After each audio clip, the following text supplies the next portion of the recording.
Bienvenido a La Voz del Suspenso, el rincón donde el miedo cobra vida y las historias respiran oscuridad.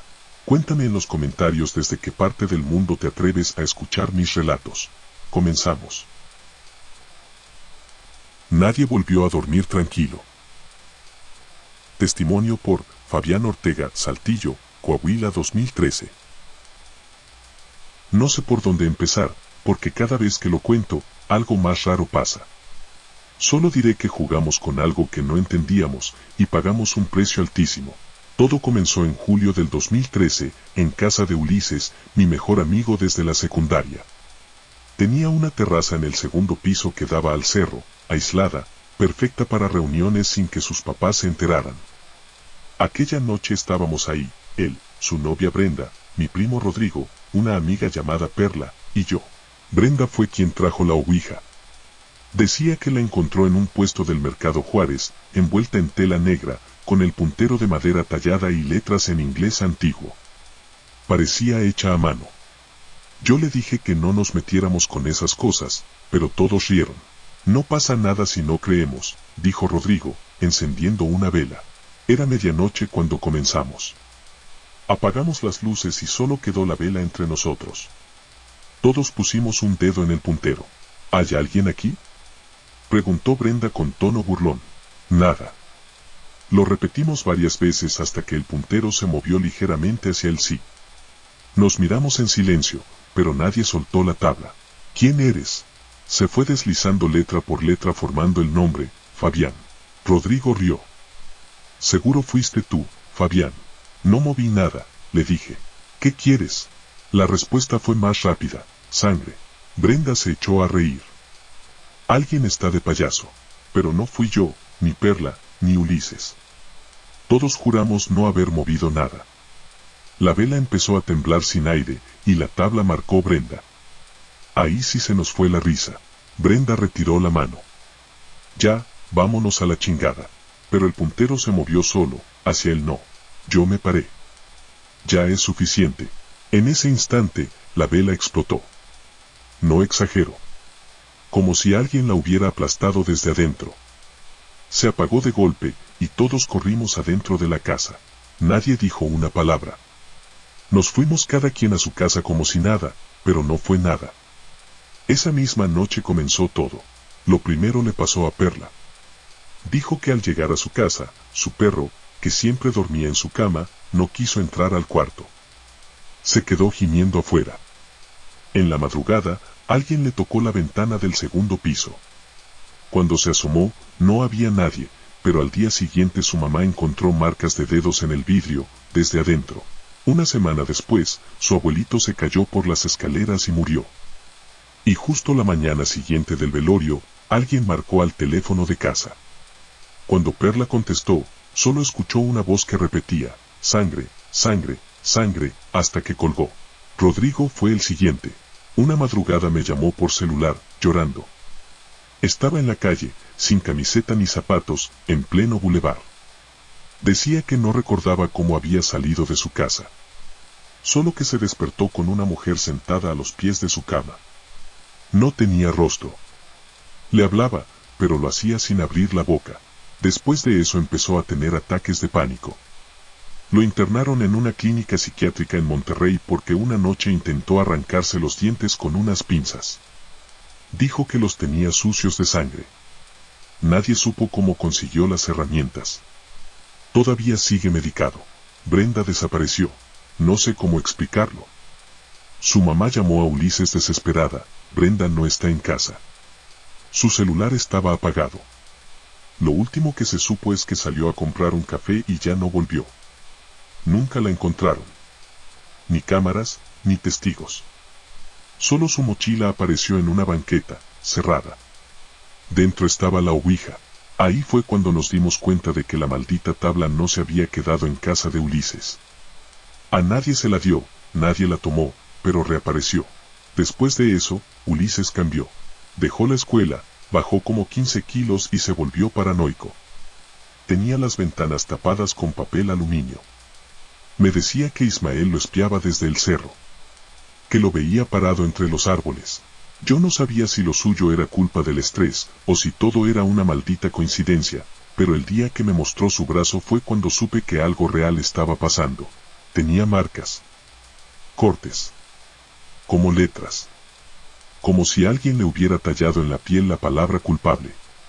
Pero no era como si él se lo hubiera hecho. Las heridas estaban torcidas, mal formadas, profundas. Lo llevé al hospital. Dijo que no quería hablar. Esa misma noche lo sacaron de urgencias porque se estaba golpeando contra la pared del baño, gritando, «Ya suéltame, ya no quiero ver más». Se ahorcó en su cuarto 3 días después. Lo encontraron sus padres con la tabla a los pies de la cama y una frase escrita con tiza en la pared, «Ya no necesito tu permiso». Yo fui el último. Durante un tiempo, nada me pasó. Solo pesadillas. Ruidos por la noche. Pero lo soportaba. Me aferraba a pensar que todo era coincidencia, hasta que una noche encontré la tabla en mi coche. En el asiento trasero. Yo no la había tocado desde aquel día. ¿Cómo llegó ahí? ¿Por qué nadie la tiraba? ¿Por qué volvía? No se la mencioné a nadie. La guardé en el cajón de herramientas del taller de mi papá, que estaba cerrado con llave. Pensé en quemarla, pero algo dentro de mí no me dejaba. Era como si la tabla me llamara por las noches. Soñaba con una voz que decía mi nombre desde la oscuridad. Empecé a escuchar pasos en la casa cuando estaba solo. Golpes. Objetos que se movían. Una madrugada, mi mamá me gritó desde su cuarto. Dijo que vio a una niña parada en el pasillo, con la cara cubierta por vendas, mirándola sin moverse. Salí corriendo, pero no había nadie. Ese mismo mes, mi tío fue encontrado muerto en su auto. Se había estrellado contra un poste, pero en el expediente decía que antes del choque estaba gritando el nombre de mi papá como si lo estuviera culpando de algo. Mi tío nunca había tenido problemas con nosotros. Jamás. Después fue mi hermana. Se cayó de las escaleras del colegio, pero al recuperar el conocimiento, lo primero que dijo fue, «No quería dejarlo salir, Fabián, pero me obligó». Nadie entendió a qué se refería. Tenía 7 años. Volví a la tabla. Una madrugada, sin saber cómo, terminé en el taller de papá. No la busqué. Solo llegué ahí. La tabla estaba afuera, en el suelo. Sin candado. Abierta. El puntero al centro. Me senté, como aquel día. Mis dedos temblaban, pero lo hice. Solo. ¿Eres tú? Se movió. S.I. ¿Por qué nos haces esto? Jugaron. ¿Qué quieres? Sangre. ¿Por qué yo? Eres el último. Sentí que algo me miraba desde la esquina del taller. No había nadie, pero el aire se volvió denso. Escuché un gruñido bajo. No de animal. Era algo como un llanto ronco. Cuando parpadeé, vi una figura al fondo. Alta. Con los brazos colgando. No tenía rostro, pero de su cabeza colgaban hilos, como si alguien lo hubiera cosido. El puntero se movió solo. Nadie volverá a dormir. Corrí. No sé cómo llegué al cuarto. Vomité. Me encerré con llave. A la mañana siguiente, el taller estaba cerrado, como si nada hubiera pasado. Pero la tabla estaba en mi cama. La llevé al panteón. La enterré. No en mi ciudad. Manejé casi 3 horas hasta un pueblo donde nadie me conociera. La metí en una caja con cadenas y la hundí entre la tierra de una tumba abandonada. Han pasado años. Y todavía despierto algunas noches con los nudillos ensangrentados, sin recordar qué hice. Mi mamá escuchó mi voz una noche hablándole desde el pasillo, pero yo no estaba en casa. Mis amigos que quedan, los pocos que saben esta historia, se cambiaron de número. No quieren saber más.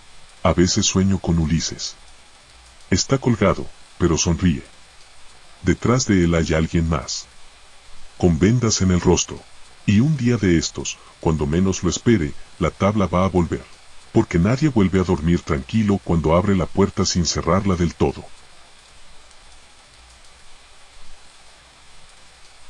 ¿Qué tal comunidad? Me llamo Santiago Méndez. Nunca me gustaron las bromas con lo paranormal. Siempre pensé que eran una forma absurda de tentar lo desconocido. Pero cuando acepté jugar con la ouija, No lo hice por curiosidad, lo hice por culpa. Mi hermano menor, Julián, murió en 2017 en un accidente automovilístico. Tenía apenas 19 años. Yo iba manejando. Llovía. Perdí el control del coche. Él murió en el acto, y yo salí casi sin rasguños. Desde entonces, no dormía bien. Me pasaba las noches viendo fotos viejas, preguntándome si había una forma de decirle lo que nunca pude, que lo siento. Fue mi exnovia, Elena, quien me habló de la ouija. Dijo que una amiga suya había logrado contactar a su padre muerto. Yo me reí, pero algo en mí quería creer que era posible. Solo una vez, le dije. Una sola noche. Nos reunimos un viernes en la casa vieja de mi abuela, que llevaba años vacía desde que ella murió. Era un lugar perfecto, sin luz eléctrica, con el piso de madera y ese olor a encierro que te hace sentir que no deberías estar ahí. Fuimos 4, Elena, su amiga Marifer, el novio de ella, Rubén, y yo. La ouija la trajo Marifer, una tabla vieja con letras doradas y un puntero redondo de vidrio. La usó mi tía hace años, dijo. Pero no la había vuelto a sacar desde que, desde que le pasaron cosas raras. No preguntamos qué cosas. Encendimos 3 velas sobre la mesa. Afuera llovía. Todo parecía demasiado preparado para una mala idea. Marifer habló primero. Solo responderás si te llamamos con respeto. Y puso los dedos sobre el puntero. Hicimos lo mismo. ¿Hay alguien aquí? Nada. Ni una vibración. Solo el sonido del agua golpeando las ventanas. Elena me miró con una media sonrisa, como si esperara que me rindiera. Pero volví a intentarlo. ¿Julián? Pregunté. Si estás aquí, dime algo. El puntero se movió. Primero lento, como tanteando. Luego firme, hasta marcar sí. Elena se apartó enseguida. No fui yo, dijo. Yo sentí un nudo en la garganta. ¿De verdad eres tú, Julián? S.I. No sé cómo explicarlo. No era un movimiento torpe ni forzado. Era fluido, preciso. Las letras se unían con intención. Marifer lo miraba boquiabierta. Rubén, en cambio, soltó una carcajada nerviosa. Seguro alguno de ustedes está empujando, dijo. El puntero se movió rápido. NORAS. ¿Qué significa? Preguntó Elena. Se movió otra vez. NORAS. Repetía lo mismo. No reas. No reas. Marifer, pálida, susurró, no lo reabras. Está diciendo no lo reabras. ¿El qué? Pregunté. El puntero giró tan rápido que se salió de la tabla y cayó al piso. Nadie se movió. La llama de las velas se alargó, casi horizontal, como si algo soplara. Y entonces se escuchó un golpe seco en el techo. Después otro. Como pasos. Rubén fue el primero en romper el silencio. Ya, se acabó la broma. Se levantó, pero la silla detrás de él se movió sola unos centímetros. Lo juro. La vimos moverse todos. Nadie la tocó. Rubén dio un paso atrás, tropezó y se golpeó con el borde de la mesa. Elena gritó. Marifer intentó recoger el puntero, pero se le resbaló de las manos. El vidrio se partió en 2. En el reflejo, vi algo. Una sombra. No humana. Solo un contorno, alto, con los brazos extendidos, detrás de mí. Me giré. No había nadie. Apagamos las velas y salimos corriendo. Dejamos la tabla sobre la mesa. Esa noche no dormí.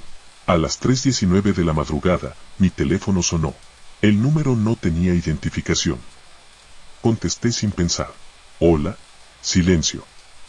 Pero no era el típico silencio del teléfono, se escuchaba un zumbido, como estática, y un leve murmullo de fondo, casi como si alguien respirara del otro lado. ¿Julián? Un susurro respondió. No lo reabriste. La llamada se cortó. Me quedé mirando el celular con el corazón latiéndome en las sienes. Revisé el registro, ninguna llamada entrante. Como si no hubiera ocurrido.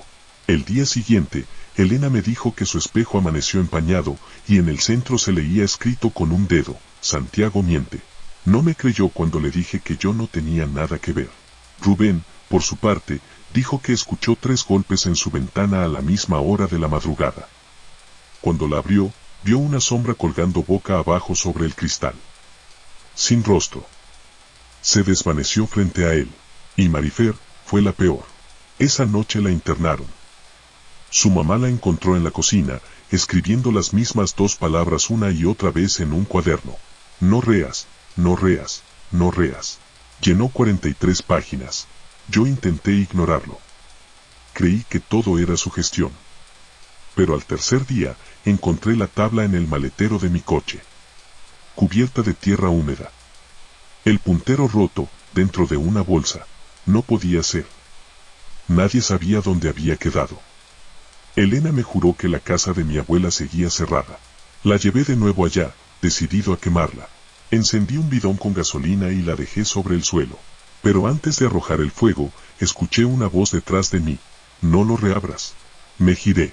Y ahí estaba Julián. De pie, a unos metros, empapado, como el día del accidente. El rostro pálido, los ojos vidriosos. Tenía los labios morados. No hablaba, solo repetía la frase sin abrir la boca. No lo reabras. El olor a tierra mojada se volvió insoportable. La vela que tenía junto a mí se apagó de golpe. Y el fuego del bidón, en vez de prender la tabla, se apagó. Como si el aire lo tragara. Cuando volví a mirar, ya no estaba él. Pero en el suelo, junto a la tabla, había una marca, la huella de una mano pequeña, pero no humana. Los dedos demasiado largos. A la semana, Rubén murió. La versión oficial fue un infarto mientras dormía, pero Elena me dijo que lo encontró con el teléfono en la mano, la pantalla encendida, y un solo mensaje enviado a su propio número. Ya no puedo cerrarlo. Marifer seguía internada. No hablaba, solo se tapaba los oídos cada vez que alguien pronunciaba la palabra ouija. Elena dejó de contestarme. Dijo que todo lo que estaba pasando era por mi culpa, que yo había provocado algo que no se podía detener. Intenté convencerla de que habláramos una última vez. Aceptó. Nos vimos en un café, a plena luz del día. Pero lo que me dijo me dejó sin palabras. Anoche te vi, dijo, con voz quebrada. Parado frente a mi casa. Gritabas que abriera la puerta. Pero cuando bajé, seguías ahí, y también estabas escribiéndome mensajes al mismo tiempo. Me mostró el celular. Eran videos. Yo, gritando afuera de su casa. Pero no era yo. En ese momento yo dormía. Elena se fue del estado 2 días después. No la volví a ver. Esa noche, a las 3:19, volvió a sonar el teléfono. Contesté.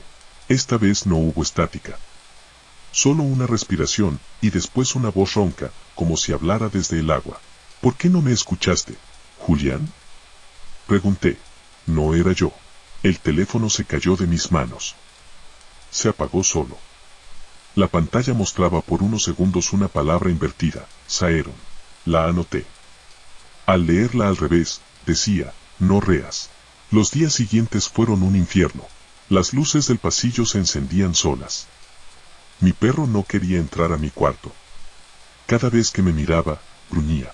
Una madrugada lo encontré muerto, con el hocico sangrando, y el cuerpo rígido apuntando hacia el closet. En la puerta, alguien había tallado con una navaja la palabra reabriste. Llevé la tabla al desierto, cerca de un camino abandonado. La enterré ahí, en la arena, bajo una cruz improvisada. Me quedé sentado un rato, con la linterna apuntando al suelo. Todo estaba en silencio. Y entonces sonó mi celular. Número desconocido. Contesté. Del otro lado, la voz de Julián. ¿Por qué no lo cierras? Y luego, gritos. Docenas de voces, como si hablaran todas a la vez. Algunas reían, otras lloraban. Una, entre todas, dijo mi nombre. Corrí al coche. Arranqué sin mirar atrás. 3 días después, recibí una llamada del hospital. Marifer había muerto. La encontraron ahogada en su propia bañera. En el espejo de su baño, escrito con vapor, estaba la frase que me perseguía desde el inicio. No lo reabras. Esa misma tarde, mi celular empezó a sonar sin parar. Llamadas de números que cambiaban cada vez. 0000, 6666, 1919. Contesté una. Era una grabación. Pero no mía. Era la voz de mi hermano, diciéndome entre sollozos. No abras la puerta, Santi. No abras. Y luego un golpe seco. Después, silencio. Esa noche soñé con él otra vez. Estábamos en la carretera, bajo la lluvia. El coche dando vueltas, el vidrio rompiéndose. Todo igual que aquella vez. Solo que en el asiento del copiloto no estaba Julián. Era alguien más. Una figura sin rostro, con una sonrisa tallada en carne. Me tomó del cuello y dijo con voz humana: ahora tú manejas. Desperté con el coche encendido en la cochera. Las llaves en el contacto. Las luces apuntando a la puerta del taller. Y en el parabrisas, escrito con tierra: ya no se cierra. Intenté deshacerme del teléfono. Lo rompí. Lo quemé. Lo tiré en un río. A la semana siguiente, me marcaron de ese mismo número. Contesté sin pensar. Una respiración. Luego, mi propia voz diciendo: no lo reabriste, porque nunca lo cerraste. Fui a ver a un sacerdote. Me escuchó, pero cuando mencioné la palabra ouija y le conté lo de las llamadas, se levantó de su silla. Me dijo algo que aún no olvido.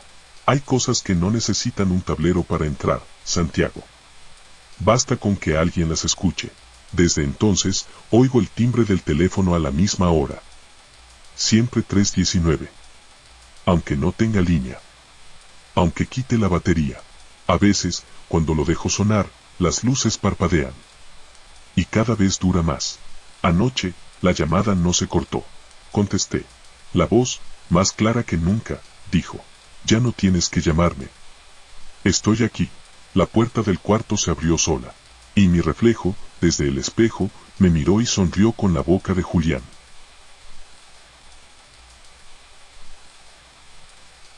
La caja que no pedía permiso. Me llamo Marcos y esto no es una historia para creer, sino para advertir. Todo empezó la noche que sacamos aquella tabla del ropero, como quien saca recuerdos viejos para olvidar que existen. Era una caja de madera con decenas de rastros de manos. La encontró mi prima Daniela entre fotografías apiladas.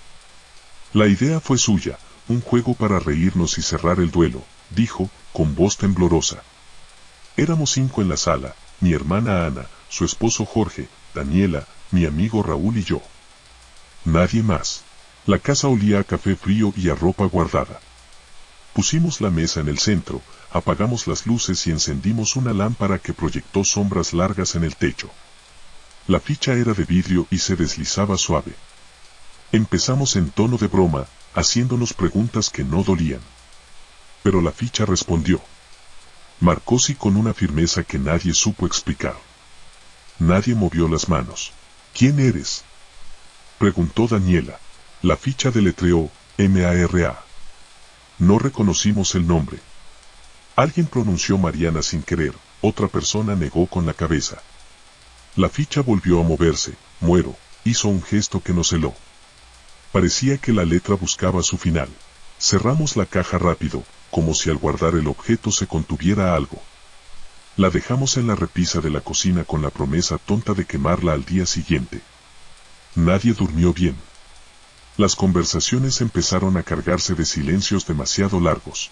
A la mañana siguiente, Ana amaneció con una línea roja en la muñeca, similar a la que deja una cuerda apretada. Sin recordar cómo se la hizo, frotó la piel y dijo que la sensación de haber sido observada no la dejaba en paz. Luego vino el primer audio en el teléfono, un mensaje de voz que no tenía remitente. Era la risa de Lilia, nuestra tía, en un recorte corto que sirvió para abrir una grieta en nuestra incredulidad. ¿Quién lo había grabado? ¿Desde dónde? Nadie supo responder. Los sucesos vinieron en cadena. Raúl chocó su motocicleta en el bulevar una semana después. Dijeron que fue la lluvia, que la visibilidad era mala, que un auto lo cerró. Yo sé que antes del impacto miró fijamente la pantalla de su móvil y murmuró una palabra que no alcanzamos a oír. Cuando revisaron su mochila encontraron un papel con una sola palabra escrita a mano: vete. Ni la policía supo cómo explicarlo. Mi madre, que había venido a ayudarnos con la casa, empezó a encontrar notas dobladas dentro de los libros. En cada nota había trazos que parecían firmas y una instrucción: abre la caja. Ella las quemaba sin leerlas, pero por la mañana había más. Empezó a colocar ceniceros con ceniza ordenados en la mesa, como quien deja una guardia. Dormía poco y se levantaba con la mirada rota. Intentamos deshacernos del tablero. Lo llevamos al basurero municipal en bolsas opacas. Lo dejamos en el contenedor y esperamos que el camión lo llevase lejos. Al día siguiente, estaba sobre la mesa de la sala, limpio, sin rastros de basura. Lo tiramos a un río. Lo vimos sobre la repisa. Lo quemamos parcialmente y en la ceniza quedó la silueta nítida de una letra, S. Empezamos a pensar que la tabla no era un simple objeto, sino un mecanismo que pedía algo. Los mensajes se volvieron personales. En la taza de Ana apareció dibujada una figura minúscula, como la de un muñeco con los brazos extendidos. En el espejo del cuarto, cada mañana se formaba una palabra con el vaho que desaparecía al tocarla. En varias paredes aparecieron letras hechas con lo que parecía hollín. Nadie tocaba esas paredes por miedo a manchar las manos. Mi amiga Daniela cayó en un estado extraño de agotamiento. Se acostó una tarde y despertó varios días después con la piel marcada, como si alguien la hubiera sujetado con fuerza. Decía que había soñado con una ventana que no se cerraba, y que alguien le soplaba desde afuera. Volvía una y otra vez a repetir no lo cierres tú, y nadie entendió a quién hablaba. Una noche, mi madre empezó a separar fotografías. Cortaba los bordes, escribía palabras y las depositaba en una caja con cuidado. Le pregunté qué hacía. Ordeno lo que quedó, respondió con voz seca. Así se va. Aquella misma noche hubo un apagón breve. Al volver la luz, la caja estaba abierta y las fotografías extendidas en el piso. En la orilla de cada una alguien había marcado pequeñas cruces con tinta negra. El ambiente empeoró, la gente dejó de visitarnos. Los vecinos decían que en nuestra casa se oía un zumbido bajo, como de máquinas lejanas. Yo no lo escuchaba, pero sentía una presión detrás de los ojos que me impedía razonar. Durante los días siguientes me levantaba con la sensación de haber sido empujado a mitad de la noche. Mis manos aparecían rasgadas con pequeñas incisiones, como si me hubiera arañado mientras dormía. Llegó la noche en que todo se rompió de verdad. Yo no quería aceptar lo que mi madre me propuso, pero no tenía fuerzas para pelear. Ella me miró con determinación y me dijo que había hablado con alguien que decía conocer la forma de cerrar. Me explicó que para interrumpir la cadena había que entregar algo equivalente, no dinero, no objetos, sino personas. No me preguntes, me dijo. Es deuda por deuda. Me rehusé. Le rogué que no tomara ninguna decisión con esa desesperación. Ella me miró como si hubiera agotado otra lengua. Andrés, mi primo con quien habíamos jugado en la infancia, vino a visitarnos la semana siguiente. Quiso ayudar y propuso que limpiáramos la casa, que hiciéramos una limpieza literal. Le agradecí y le ofrecí dormir en mi cuarto. Esa madrugada, mi madre lo despertó con una excusa y lo sacó a conversar a la cocina. Yo me desperté al tercer golpe en la puerta de su cuarto y encontré a Andrés en pijama, temblando y con el rostro pálido. Ella me habló, dijo sin comprender muy bien. Me pidió que viera algo. No sé cuándo pasó exactamente. Recibí una llamada de madrugada, un accidente en la carretera. El coche de Andrés estaba destrozado. Él no sobrevivió al impacto. La explicación oficial fue fallo mecánico. Para los que lo conocíamos, su expresión en la foto del informe era la misma que había tenido la noche anterior, ojos abiertos de quien vio algo que nunca debería ver. La sensación de culpa me invadió de un modo que la racionalidad no pudo contener. Yo me había sentado en la misma mesa, había puesto mi mano en la ficha. Había dicho amén a una broma y no había pensado en el valor de las palabras. Empezaron a caer más. Gente que conocíamos sufrió accidentes o enfermedades repentinas, y en cada caso alguien mencionaba sin razón la frase la caja. Las coincidencias dejaron de ser tranquilas. Una tarde me encontré con Daniela en el hospital, con su mirada hundida y la lengua reseca. Me dijo algo que todavía me perfora, se llevó a los que no podían negarse. No entendí la frase hasta que encontré en su bolso una nota doblada que decía, si escribes un nombre, la tabla lo recogerá. Mis dedos se cerraron alrededor de la hoja con la certeza de que ya no era posible retroceder. Busqué ayuda. Fui a sacerdotes, a curanderos y a gente que se dedicaba a ritos antiguos. Algunos me ofrecieron baños, oraciones, agua bendita. Otros sacaron velas y rezaron con fórmulas que no entendía. Hubo momentos en que noté calma, al día siguiente, la calma se endurecía y volvía con más furia. Lo que a todos nos dijeron fue lo mismo: no se puede negociar con lo que no tiene forma. Mi madre empeoró. Empezó a desorientarse y a caminar por las noches con una cajita negra en las manos. Una vez me confesó, con voz que parecía no reconocer su propia cara, que en el pañuelo de la caja había votos, nombres, promesas a cambio de silencio. Lo siento, me dijo. Creí que era la salida.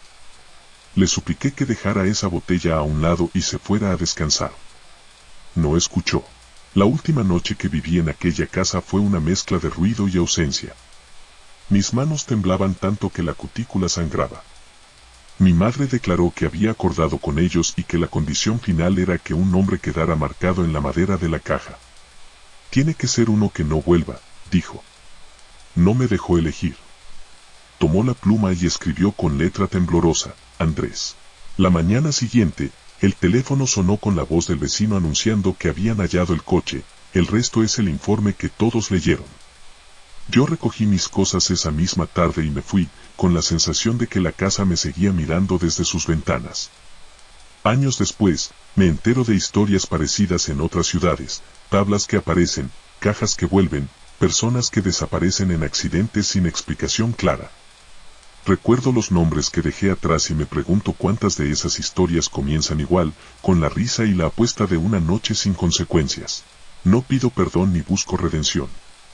Solo explico, para quien tenga ojos y no quiera cerrarlos. Si alguna vez ves una caja vieja con una ficha, no la toques. No la lleves a casa ni la guardes en un mueble para el recuerdo. No es un juego. Y si alguien te dice que existe una forma de cerrar a cambio de un nombre, responde con una negativa que no pueda volver atrás. Yo elegí el silencio. Dejé mi pueblo, cambié de trabajo, quise arrancar los recuerdos como raíces. Pero aún sueño con la ficha marcando letras. A veces, por la noche, en una mesa de un bar, alguien se ríe y dice: ¿te animas? Yo me levanto y me voy. Puedo sentir, como una amenaza sin voz, que lo que pedimos aquella noche no ha terminado de cobrar. Y mientras siga la deuda, alguien más podrá escuchar la tentación de abrir la caja y decir sí. A veces me pregunto si contarlo de verdad sirve. La gente que se quedó se fragmentó en relatos y en horas rotas. Los que nos fuimos, cargamos la memoria como un hilo que podría rompernos en cualquier momento. No importa cuántas puertas cierres ni cuántos objetos quemes, la curiosidad humana es persistente, y la caja encuentra manos que no saben decir no. Si la escuchas, si llegas a verla, vete. No la guardes para estudiarla. No escribas nombres. No repitas nuestros errores. Y si alguien insiste, échale la llave al mar y olvídalo. Para siempre ya.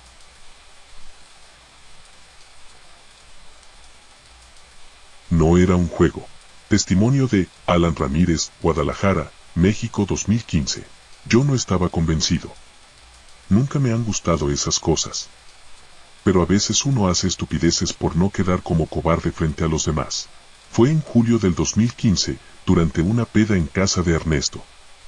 Acababan de correr a sus papás de la casa por problemas de dinero, así que él se había quedado solo y nos dijo que podíamos hacer lo que quisiéramos. La reunión era pequeña: él, su novia Karina, su hermano menor Julián, un amigo de la universidad llamado Pedro, y yo. Éramos 5. Ya era de noche, y entre chelas, cigarros y anécdotas, Pedro sacó una tabla vieja de una mochila. ¿Qué es eso?, le preguntó Karina, ya medio borracha. Una ouija, respondió él, serio. Me la vendió un tipo en San Juan de Dios. Dijo que era de los años 70. Que la usaban en una funeraria. Todos rieron. Todos menos yo. No mames, dije. ¿Por qué traerías eso a la peda? Pedro se encogió de hombros. Por morbo. Julián, que tenía apenas 17, fue el primero en querer probarla. A ver si es cierto que se mueve sola, dijo. Bajamos la intensidad de la música. Apagamos las luces del comedor y encendimos un par de veladoras. Pusimos la tabla en el centro de la mesa. Era de madera agrietada, con letras negras y el clásico sí y no en las esquinas. El puntero era un pedazo de vidrio triangular, algo torcido. Vamos a hacerla bien, dijo Pedro. Sin burlas.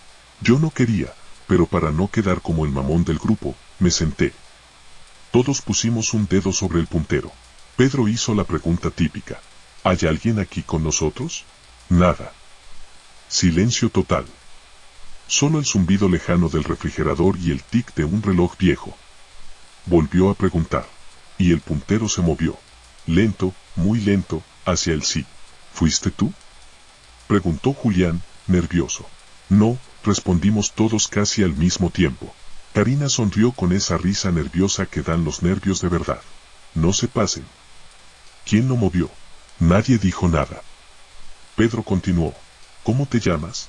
La tabla se movió letra por letra. Baltasar. Nos miramos sin saber qué hacer. ¿Qué quieres? Preguntó Pedro, con tono más serio. Avisar. ¿A quién? Insistió.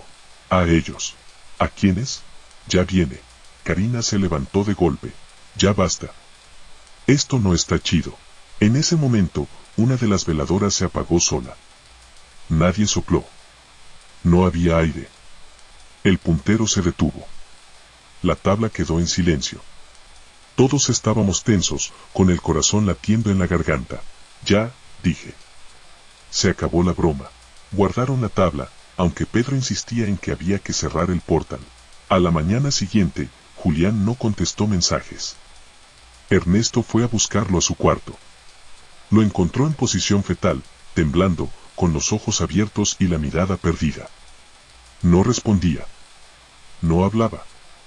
Solo murmuraba una palabra una y otra vez. Viene, viene, viene. Lo llevaron al hospital. Lo sedaron. Le hicieron estudios. Nada. Clínicamente estaba bien. Pero su mente se había ido.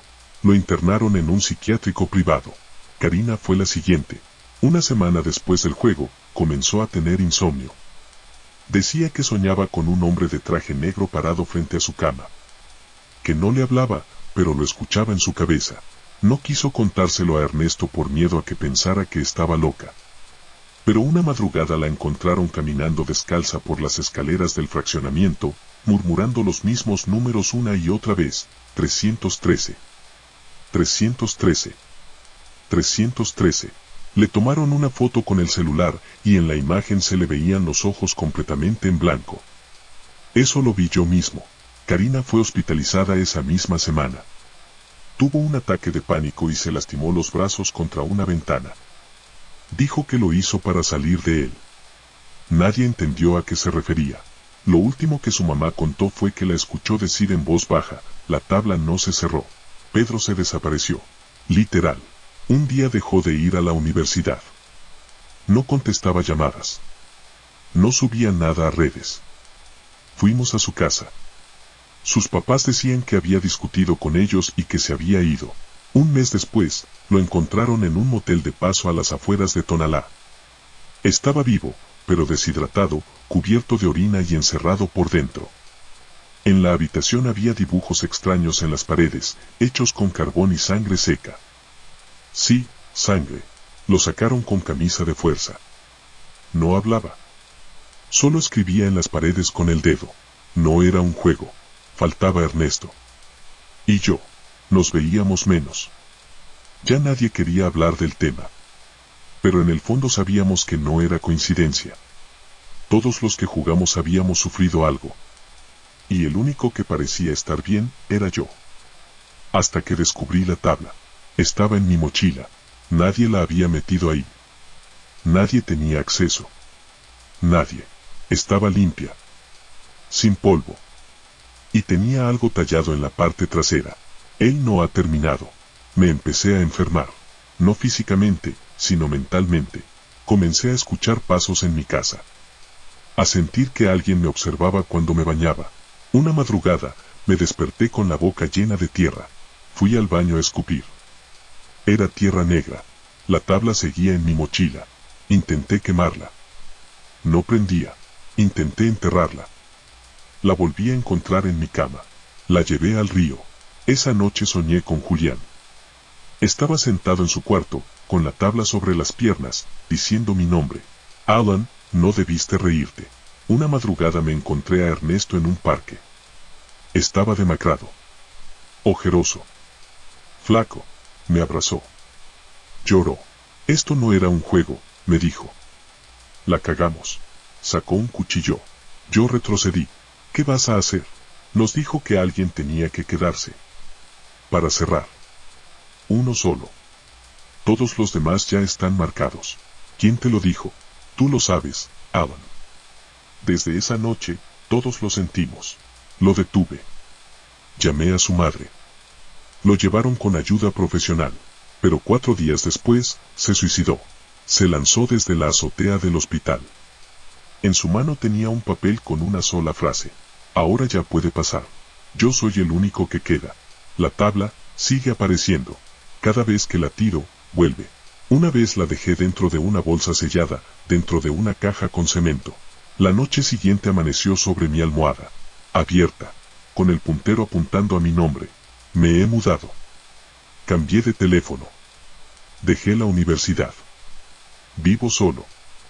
No trabajo. Solo escribo. Intenté hablar con sacerdotes. Brujos. Mediums. Nadie quiere tocarla. Uno de ellos, al verla, vomitó sangre. Me pidió que no regresara. Hoy, al despertar, la tabla tenía algo nuevo escrito. Te toca entregarlo. Y mi nombre estaba tachado. He decidido contarlo, por si alguien más está por jugar. No es como en las películas. No se aparece un demonio. No se prende fuego la casa. Es peor. Te van quitando la vida de a pedazos. Te dejan solo. Te obligan a callar. Y luego, te piden entregar a alguien más. Si estás leyendo esto, y alguien te invita a jugar por curiosidad, aléjate. Porque esto no era un juego. Era un trato. Uno que ninguno entendimos hasta que ya era tarde. Y ahora, todos están pagando. Falto yo. Pero eso será pronto. Porque ya oí el puntero moverse esta madrugada. Y estaba diciendo mi nombre.